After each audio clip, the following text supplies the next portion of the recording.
Okay,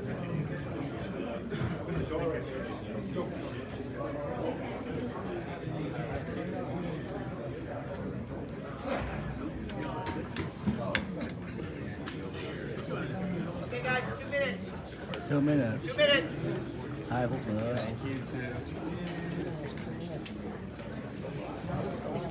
Quá nhiều đại diện không có mặt ở đây.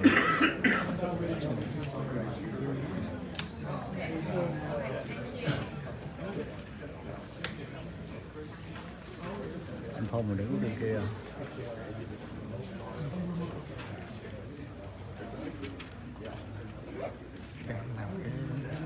Giấu ở trong đây làm mát lắm. Anh đây.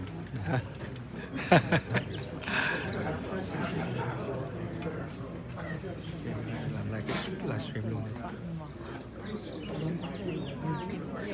Cái này chờ 2 phút nữa nha.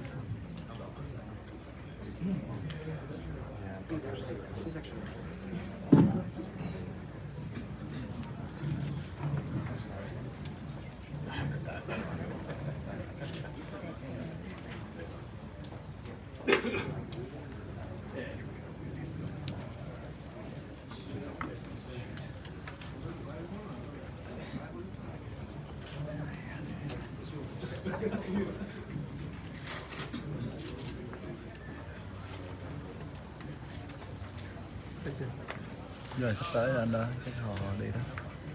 Yeah. Chờ mọi người.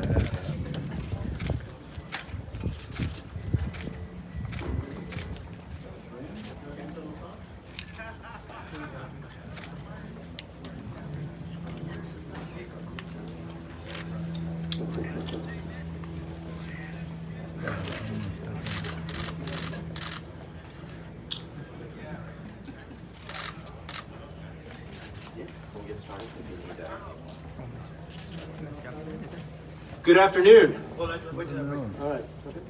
Everybody can hear me okay, though, it sounds like.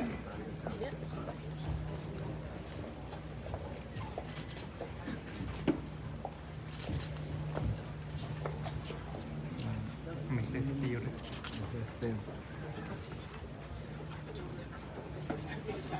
Surrounding the Ways and Means chair. Staging a coup. It's perfect.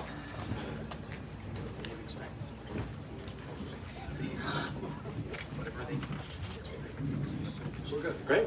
Good afternoon, everybody. Thank you so much for being here with us today. My name is David Trulio, and I'm the new president and CEO of the Ronald Reagan Presidential Foundation and Institute.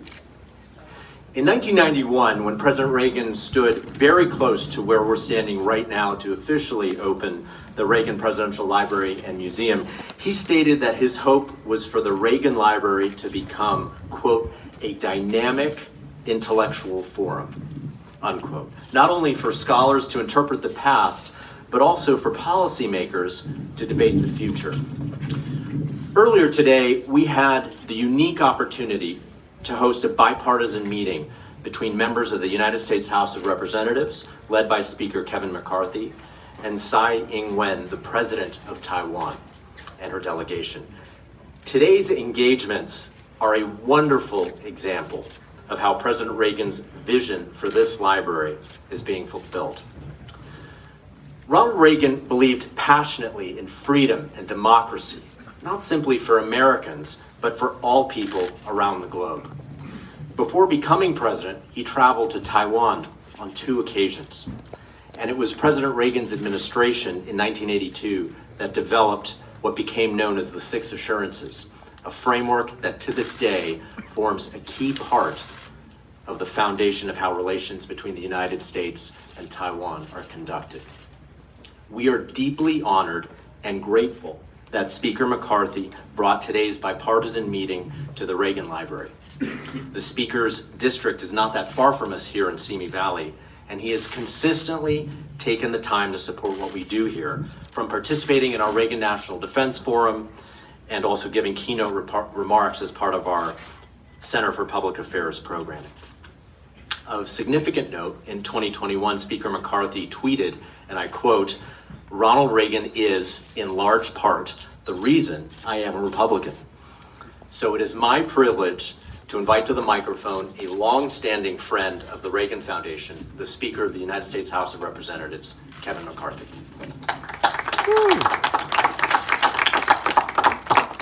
Thank you, David. And he's 1 week on the job, and he already brought us together. Bipartisan. Well done. Look forward to much more greatness there. No better place to be seated today. And to the members behind me, thank you for coming. And if you notice, it's not members of one party. We're here united together on a very important issue. I want to thank all of you for being here as well. It's great to be joined by so many members of both parties at the Reagan Library. And it is a fitting place to have such a discussion, given President Reagan's commitment to the people of Taiwan. President Reagan's 6 assurances serves as the backbone of our relationship with the people of Taiwan. The members here today make clear we take our support for the people of Taiwan seriously and are determined to speak with one voice. The relationship between the people of the United States and Taiwan have never been stronger in my lifetime. We had a very productive discussion with the President of Taiwan today. We covered the crucial ways to further our bonds. Based on our conversations, it's clear that there are several actions are necessary. First, we must continue the arms sales to Taiwan and make sure such sales reach Taiwan on a very timely basis. Second, we must strengthen our economic cooperation, particularly with trade and technology. Third, we must continue to promote our shared values on the world stage. We live in a decisive moment in history and must act with urgency. Tension in the world are at this highest point since the end of the Cold War. As authoritarian leaders seek to use violence and fear to provoke needless conflict. The bond between the people of America and Taiwan is foundational and long-standing. Together, our people have weathered multiple crises and cooperated in important areas of technology, trade, and human rights. America must stay true to our values and remain consistent in our support for the people of Taiwan, who share America's people's desire to live in peace, freedom, and democracy. I felt our meeting today provided a greater peace and stability for the world.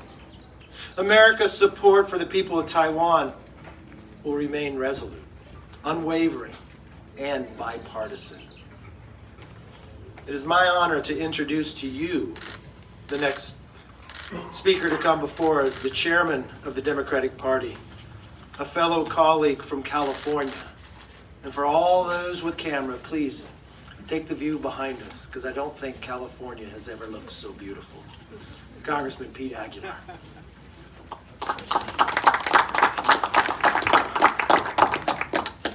Thank you, Mr. Speaker.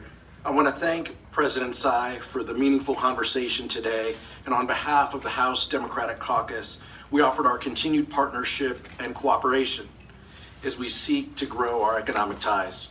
Speaker McCarthy, on behalf of this bipartisan delegation assembled behind us, I want to thank you for facilitating this meeting and for fostering this bipartisan engagement.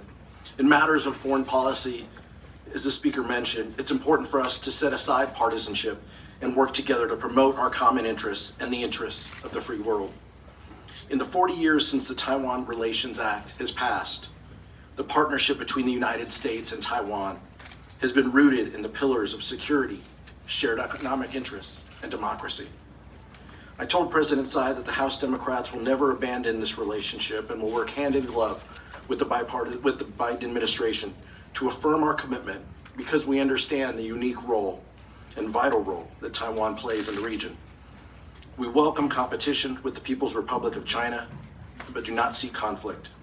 The work we do in Congress will seek to promote the safety and security of the Indo-Pacific region while protecting American interests and the interests of our allies and partners. We look forward to this meeting and more meetings like this in the future and the continued cooperation together. I want to thank the bipartisan nature of this delegation and introduce Chairman Gallagher of the Select Committee of the Strategic Competition of the CCP.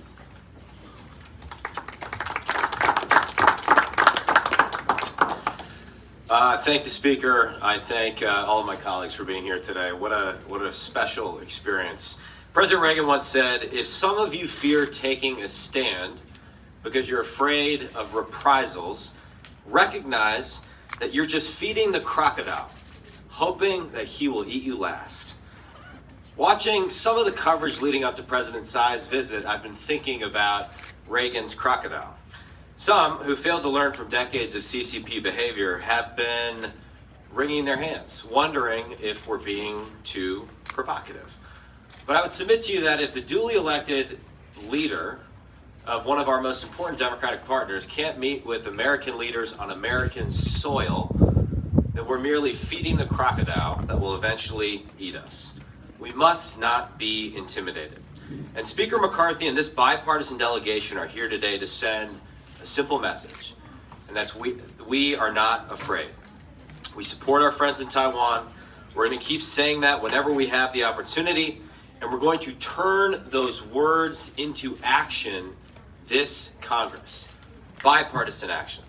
Because Taiwan is a small but very bright candle burning at the edge of a vast authoritarian darkness. It's a testament to something President Reagan said in front of the Brandenburg Gate. He said, there stands before the entire world one great and inescapable conclusion. Freedom leads to prosperity. Freedom replaces the ancient hatreds among nations with comedy and peace. Freedom is the victor. And with that, I am proud to introduce my good friend and ranking member on the Select Committee on the CCP, Raja Krishnamurthy.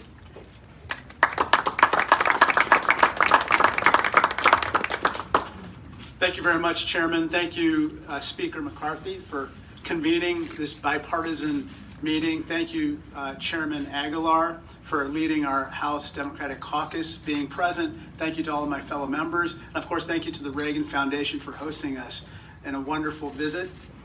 We had a wonderful set of meetings with President Tsai, and it reminded me of something that actually President Reagan said 40 years ago at the 40th founding of the United Nations. He asked the following question. He said, what kind of a people do we want to be 40 years from now? Well, today, we can agree with what he said should be the answer, which is that we want to be a free people, firm in the conviction that freedom is not the sole prerogative of a chosen few, but rather an entitlement of all of God's children. In that regard, Taiwan deserves to be free. Taiwan's people deserve freedom, and they have earned that right. The CCP has promised that if they reunify with Taiwan, they will provide a one China, two systems policy. In Hong Kong, we've seen such a policy in name being implemented. Unfortunately to us, and to many others, it looks like a one China, one system policy. And freedom, unfortunately, has not been compatible with that one system. And so that's why our bond with the Taiwanese people is unshakable. We will always support them in defending their freedom. And to our strategic competitors in the CCP, we say to them with one voice, we do not want war. We don't want a cold war. We don't want a hot war. We don't want any hostilities whatsoever. We want peace. We are a peace-loving people, but we want a durable peace, and we must deter aggression. at all costs. We must peacefully resolve all differences between and among us at the bargaining table. So with that said, I want to say thank you so much, and I want to now welcome Chairman Smith of the Ways and Means Committee to address us. This is such a special day, being at the Reagan Library, but it's a special occasion, and we have to thank Speaker McCarthy for organizing this event and each one of our colleagues that's here, Republicans and Democrats. It shows how important this is to our nation and how important it is to Congress, that we were able to have such a constructive bilateral conversation with the President of Taiwan, talking about our relationship from an economic perspective, but also from a security perspective, and the results of how we can continue to partner and work together moving forward. I think there's going to be a lot of benefits from this meeting. Happy to give all the tough questions to Speaker McCarthy. Before we begin questions, let me just say one thing. I want to thank all the members who came. They came from different parts of the country, from different parties, from different committees, with one goal. That's to bring peace throughout the world, but bring a greater foster of a relationship with the people of Taiwan. I respect the job that you're all going to do, but let me put one caveat for you. Today was a very important day on the subject we talked about. I know you'll try to ask me questions about a lot of other subjects. Leave that for another day. Today I'll only entertain questions about this meeting and we're here. Yes? Speaker. We'll give you microphones too. So you can be Thank you so much. Andrea Mitchell from NBC News. And it's remarkable to see this bipartisan gathering. And I was at the Brandenburg Gate with President Reagan and covered that, so this is quite a moment. Let me ask you, do you worry, Mr. Speaker, that you will escalate tensions with Beijing? No, it's not our intention to escalate. We want to continue to build and foster democracy and freedom, and there should be no fear. I mean, the uniqueness here, what I would think around the world, not very often does the world see Republicans and Democrats standing together on one issue. You know, when I first became Speaker, I sat down with Leader Hakeem, and we talked about this issue. And I said, I think some of the challenges that we have had with China have been part of the challenges that America has not spoken with one voice. We may have given conflicting views from going from administration to administration. I think we would bring and foster a stronger relationship is that Congress speak with one voice. And you found earlier this year when a balloon traveled across this country, 100% of Congress voted together on a resolution. And I think today you found that we sat down with the President, united, talking about how we foster peace further. And the number one thing I see of how you create peace is you communicate. Communicate with one another, whether you be foe or friend. And that's something that we see different today. We are also reporting that the balloon did gather intelligence contrary to what the administration has said. Can you respond to that? From my understanding, that was the purpose of the balloon itself. And I think that's why you found Congress speaking with one voice. It doesn't matter what country that comes from. It should not be allowed to go over our airspace and gather with the technology that it has today. And we'll figure more about that. And there might be ramifications further based upon what the actions were taken. Mr. Speaker. Mr. Speaker. Thank you very much.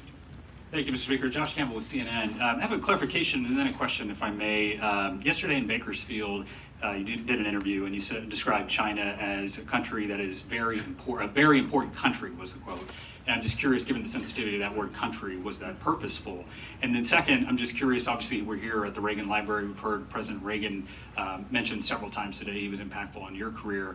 In a different place and time, when the Soviet Union was the adversary, he was asked what his strategy was, and he said it's simple: we win, they lose. 4 words. I'm wondering, in the modern era, with China increasingly described as an adversary, is that your view as it relates to China? We win, they lose. No, I think when you look to America, the world wins when we have peace. The world wins when we have respect for one another. The world wins when we have more democracy and more freedom. it was only fitting that we had this meeting here. Look, I believe in the 3 communiques. I also believe in the 6 assurances. That has not changed one iota. But I do believe in fostering a greater relationship and sitting here and understanding what the world looks like before Ronald Reagan took power and what the world looked like afterwards. And it wasn't just Reagan, it was other leaders around the world who stood, Influenza. There were 2 Germanys. We watched a Margaret Thatcher. We watched those who stood for freedom, stood for democracy, wasn't based upon a party. The world became a safer place. Authoritarian lost. But what I see today around the world is disturbing. And I think that unites. And the one thing I would take pride in as an American, you're watching your lawmakers stand together with both parties, advocating greater democracy, with a plan to help deter any chance of a war in the future. And what we learned from Reagan, peace through strength, trust but verify, respect your adversary. We've watched Reagan go when he spoke about the Soviet Union, but he went to the Soviet Union. He built a relationship. And we've watched the changes that could be brought. So, look, Sir, just on Taiwan as a country. look, I do not change from the 3 communiques where they are. Mr. Speaker. Mr. Speaker. Thank you, Mr. Speaker. Alex Michelson from Fox 11. I'm curious, what is it about this issue in particular that is bringing you all together, where on so many other issues there's so much division? And also, just as a bottom line question, what is your message to China, who's threatening retaliation for doing this today? Well, my first message to China, there's no need for retaliation. But the one thing I would say to China, too, at no time, I am the Speaker of the House. There's no place that China is going to tell me where I can go or who I can speak to, whether you be foe or whether you be friend. I'm not the general manager of the Houston Rockets. And the one thing I hope all countries see is that we're united in the same approach, together, on both sides. And we're going to speak with one voice when it comes to China or any others when we look at foreign policy. One of my goals as Speaker is to take away the things that become so partisan. Not everything has to be partisan. I respect people on the other side of the aisle that have a different philosophical belief, but when it comes to peace, freedom, and democracy, I think that unites us. When we watch what's happening in the world today, a movement and a gathering, it looks like a little of a new axis of power. I think back to what could have the lawmakers done then, that never took place in the 30s. So today we're looking at to make sure that we have peace going on decades in the future. I think it's fitting that you're here under Reagan's library. This is what he advocated in a world that was dangerous. He advocated peace, and he found a way to do it. That same place here. So a China should not fear. A China should engage with us. And I think from a point of view from Congress, I think we have a responsibility to speak with one voice, and we're doing that. And that should be a greater relationship with China, at the same time with Taiwan. Mr. Speaker. Mr. Speaker. Yes. Mr. Speaker, Leslie Liao, Taiwan Plus News. First of all, on behalf of Taiwan's traveling press pool, I would like to thank you for giving us the opportunity for being here. That said, one of the messages that you keep telling us during this press conference is that you will not allow China to dictate where you can and can't go. Just out of my own curiosity, are there any plans for you to come to Taiwan, or is there any desire? I don't have any current plans, but that doesn't mean I will not go. And if there comes a time that I go, I would not go as one party only. And I would not go for a simple purpose for myself in that basis. And it wouldn't be in an adversarial role or others, but I thought as President Tsai transited through America, it's a unique opportunity to bring that dialogue. And I think the world is a safer place for it. And communication matters, regardless of whether people have differences of opinion. And I think today is going to foster greater peace long term. Mr. Speaker. Yes, sir. Mr. Speaker. Yes. Yet, 40 years ago, President Reagan started one China policy. now 40 years later, on here, are you Congress going to shut down the one China policy? Well, when you talk about one China policy, I think you're confusing which president was involved during that time. That was President Nixon. And we have no difference of opinion that's continuing the 3 communiques you'd be referring to. Under President Reagan, you'd be talking about the 6 assurances with Taiwan. That is currently American policy, and that is still American policy. That's the policy that we support here. Mr. Speaker. Yes. Mr. Speaker. I'll go to you next. No, sir. Thank you, Mr. Speaker. Andrew Desiderio from Punchbowl News. I'm wondering if you could talk about your sense of President Tsai's assessment of how imminent an actual attack or invasion from China might be at this point, and what she specifically asked for from Congress in terms of military assistance, economic assistance, things you guys can do in the NDAA or through the China Select Committee. Thank you. Let me be very clear. We advocate that that day never comes. And if we've learned anything from Ukraine, there's actions that could have been taken 5 years ago, so Ukraine never had. Deterring that action to take place would have saved thousands of lives. I think today is a part of that. We've always had with the 6 assurances that we could supply weapons to Taiwan, that they could defend themselves, that war would not be created. They have purchased a number of weapons from America. Some have been delayed. I think one of the things that we had talked about, how could we speed that up in the process? I think you have a commitment from both sides here to make sure that happens. How can we build more trade? Economics. I think that helps along the way as well. I would hope that as lawmakers, our goal is to make sure those days don't happen. And I think we should learn from what's happened in the past.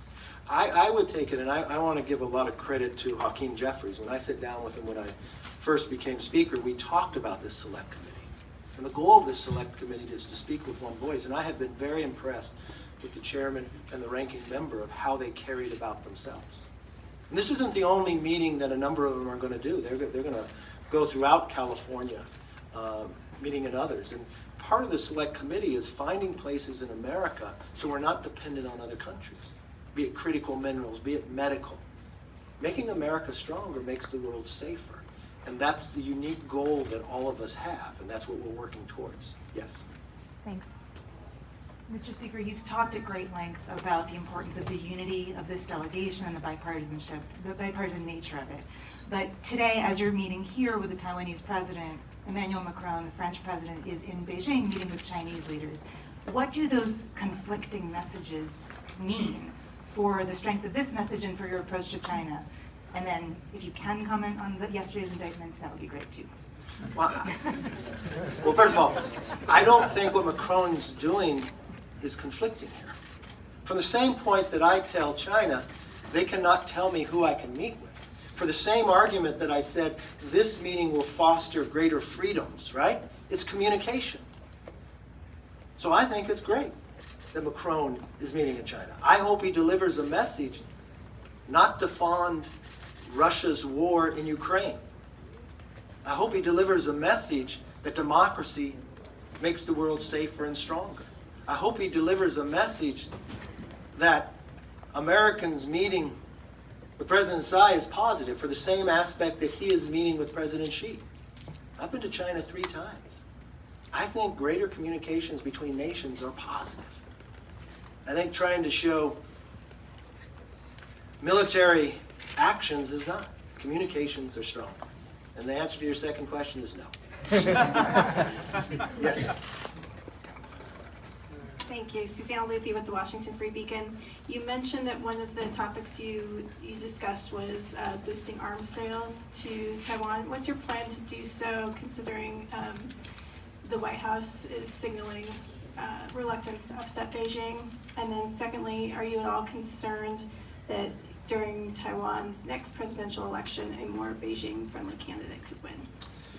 Look, one thing I believe in democracy, and let them have a say in the process and decide who wants to lead them and have an open and honest and fair debate without others advocating inside. I don't get the same approach from this administration. I think this administration, and my communications with them too, see the importance of speeding up the weapon delivery system. So I'm not feeling the same differences based upon your question. And I do believe in the motto of President Reagan, peace through strength. And I think deterring, if I just sit back and I look at what transpired in Ukraine, I remember coming back from Ukraine in 2015 and advocating to sell them javelins. Javelin's a defensive weapon to stop the tanks from coming in. And maybe had that action been taken or others, Russia would not have felt that that was a mode for them to go through and thousands of lives would have been saved. And I think this is no different than what the 6 assurances have said from Reagan, that we would supply Taiwan with weapons. And we didn't set a timeline to the one China. So it's carrying out the exact same policy we have had for decades. And I believe in that motion if we're able to do it. They've already made the sales. It's the delivery of the system. And I think for that same action, if people would have taken that action in Ukraine, the world would be safer. And I think that's an action that we should take. And I believe, I'm not going to put words in anybody's mouth, but with our discussions, I believe that is a bipartisan position. And I would think, I'm not going to speak for the administration, but from my conversations with the administration, that's the same feeling I've had back from them as well. Yes, ma'am. Thank you. I'm Haing from the Taiwan PDS. Speaker, I want to, will you invite President Tsai to the Congress to get a speech, or any possible to let the Taiwan President visit Washington, D.C.? Thank you. I don't have any invitation out there right now. Today we were able to meet her as she transits through America, and I thought that was very productive. Yes, sir. Hi, Mr. Speaker. Michael Martin from Reuters. President Tsai has just returned from Latin America. Taiwan has been losing allies around the world slowly, including recently Honduras. I'm curious if you think that the United States is doing enough to stop that, if you even think it's the United States' business to step in or say to Taiwan's allies that they should remain with Taiwan. I think that's one of the reasons the president was out communicating with others. I have a fear of some of these nations changing their positions based upon a hope and dream of financial support for some infrastructure. We have found at times when China has done that, those nations have become in a more economic challenging time, maybe a dam not working in Ecuador, maybe becoming under financial burdens. So I truly believe that all nations should look at where it is and make a decision. I wish all nations would make a decision based upon democracy and freedom and peace. If that's the decision at the end of the day, or the determination, I have no fear of where people would make their decision. Yes, sir. Mike Blood with AP. I heard what you said about the weapons and also trade, but are there other areas where you think the administration could be acting more aggressively in toughening policy with China? Also, do you think that the country should specifically commit to the defense of Taiwan should China attempt anything militarily? Look, I know everyone puts these hypotheticals out there. Our goal is that hypothetical never comes to fruition. And what we know through history, the best way to do that is supply the weapons to allow people to deter war. Supply the weapons that people could defend themselves. It is a critical lesson that we learned through Ukraine, that the idea of just sanctions in the future is not going to stop somebody, but determined of being able to self-control is going to stop that. Your first part of your question, remind me again what it was? Yes, should the administration be doing more in terms of toughening its policy to China beyond what you mentioned, the arms sales and also trade? Well, the one thing I always believe, you should keep communication going. I think from policymakers here, the more that we're able to speak with one voice, I think the greater understanding China would understand where we stand, but more importantly, it would help them to understand, don't send a balloon over our airspace. Don't use authoritarian bully tactics, is not going to go far. We want to have peace, we want to have economics with you, we want to be able to grow like we had for a number of years together, and we want to continue to foster that. We respect your position, we respect the nature of your country, but at the same point,